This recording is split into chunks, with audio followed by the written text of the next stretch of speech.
The political silence has finally been broken by a familiar roar.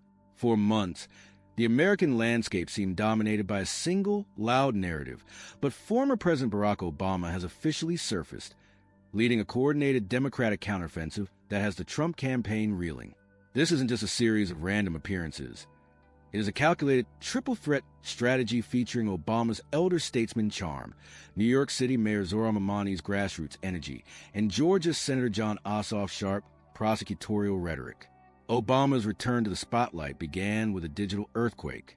His social media posts celebrating Democratic victories in Hungary and Poland, framed as a win for the rule of law over autocracy, racked up a staggering 70 million views.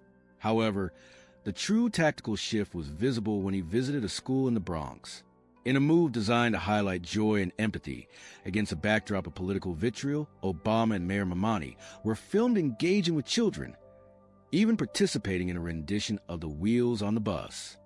This imagery was a deliberate masterclass in contrast, positioning the Democratic leadership as grounded and human, while painting Donald Trump as a leader who merely rants and raves. The most significant point of this resurgence, however, is the aggressive focus on the Mar-a-Lago Mafia and the perceived hypocrisy of the Trump family's wealth.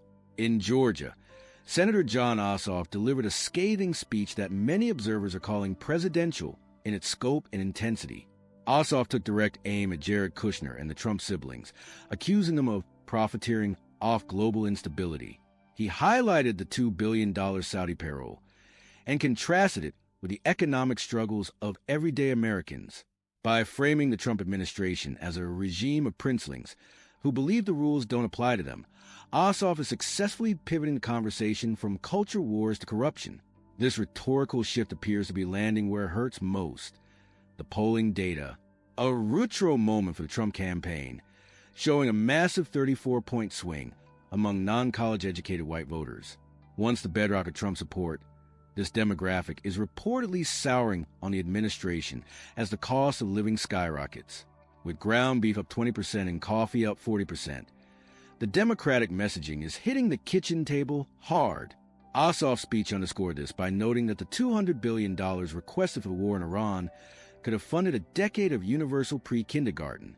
Ultimately, the Democrats have moved from a defensive crouch to a full sprint offensive. By blending Obama's high-level focus on global democracy with Ossoff's granular attacks on crony capitalism and the economy, the party is attempting to dismantle the Trump coalition from the inside out. They are no longer just reacting to headlines. They are creating them, signaling to the electorate that they are ready to fight for a future defined by equal justice rather than rule by subjects.